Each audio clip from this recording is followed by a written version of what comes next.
سلام حبانات، نتمنى تكونوا بخير وعلى خير في نهار جديد ومع فيديو جديد. اليوم ان شاء الله غادي نديرو مادلين طريقه جد سهله ومقادير بسيطه جدا. بالنسبه للمقادير عندنا جوج بيضات، عندنا كاس ديال سنيده. المهم بالنسبه للسنيده نتوما الحلاوه اللي كتحتاجوا، نتوما الحلاوه اللي كتبغيو. انا دايره كاس ديال سنيده، كاس مع عمر ديال الزيت، واحد اليوغورت ديال الفاني، واحد الساشي ديال الفاني، سكر الفاني، وجوج خمارات. انا ما غاديش ندير جوج خمارات كاملين، كنديرو خماره ونص في واحد الخلاط كهربائي اولا بيديكم اولا اللي عند هذاك الطراب الكهربائي هو ماشي مشكل. كنديرو المقادير كاملين، كنديرو بعدا البيض وسنيده، كنخلطوهم مزيان حتى كتذوب لنا ديك السنيده، وعاد كنزيدو باقي المقادير. المهم خليكم مع الفيديو حتى الاخير باش تشوفوا طريقه التحضير وفرجه ممتعه. قبل ما ننسى، قبل ما تمشيو خليو معكم واحد اللايك وشي كومونتير في اخر الفيديو الا عجبكم الفيديو، شي بارطاج للعشان ولا الفيديو الا جات على خاطركم. بالنسبه للناس الجداد مرحبا بكم، ضغطوا على داك زر الاشتراك وفعلوا الجرس باش يوصلكم كل جديد وفرجه ممتعه.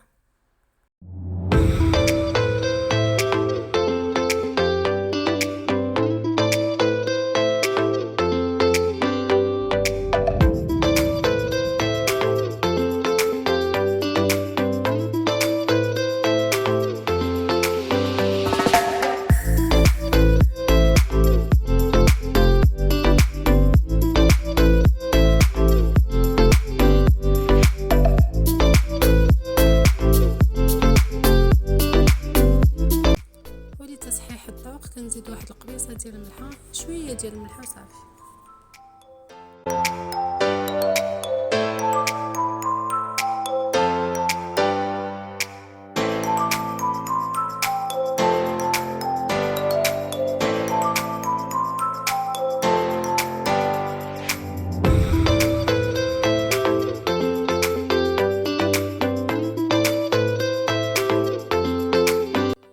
من بعد ما خلطت البيض والسنيده مزيان، دابا كنزيد داك اليوغورت ديالي كنخلطو حتى هو مزيان حتى كيتجانس مع الخليط الاول.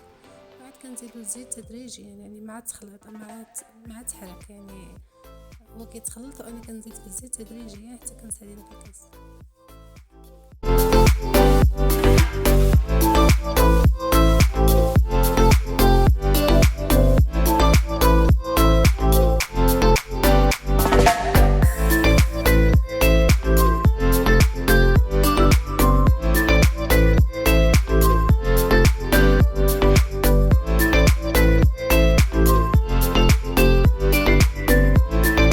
بالنسبه للدقيق انا درت الدقيق الخاص بالحلويات ديال ميمونه، زوين بزاف صراحه، هو رطب بزاف وزوين، المهم كيصلح للحلويات.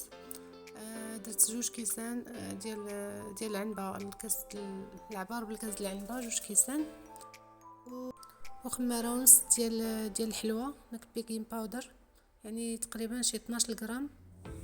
وكنخلطوا كلشي مزيان حتى كنحصلوا على واحد العجينه اللي كتكون رطبه، كتكون بحال العجين ديال الكيكات والبسكوتات وداكشي.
القوام ديال الخليط ديالنا خصو يكون خفيف بحال هكا كما هكا كنوريكم، هكا خصها كتكون شويه خفيفه.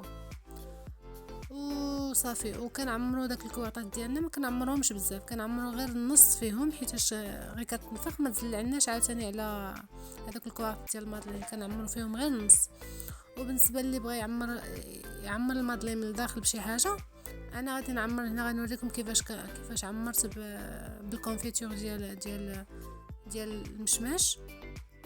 نتوما الا بغيتو ديروا مثلا الشكلاط ولا شي حاجه، ديروا نفس الكيفيه، نفس القضيه كما درت انايا الكونفيتور ديال المشماش فوسطهم، ديروا نتوما شي حاجه واحده اخرى.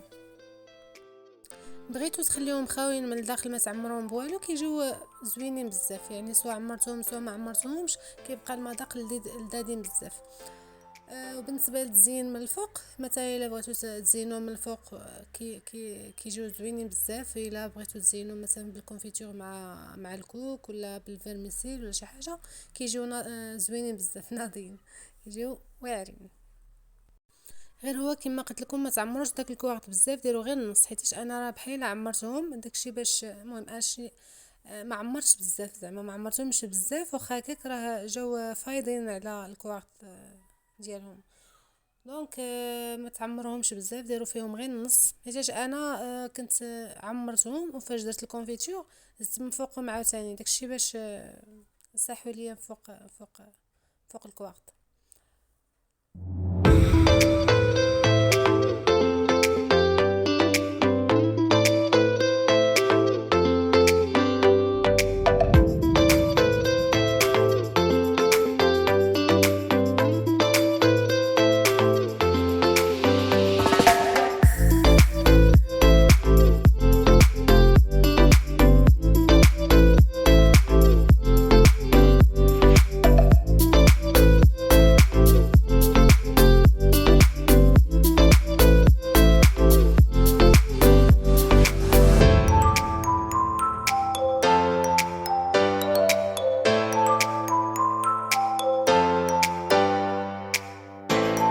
وفاش تبغيو طيبوهم على نار مهيله، وسميتو، وما تخليوهمش بزاف في الاخر، ما تخليوهمش بزاف في الاخر في الفران، حيت راه دغيا كيتحرقوا. المهم على نار مهيله.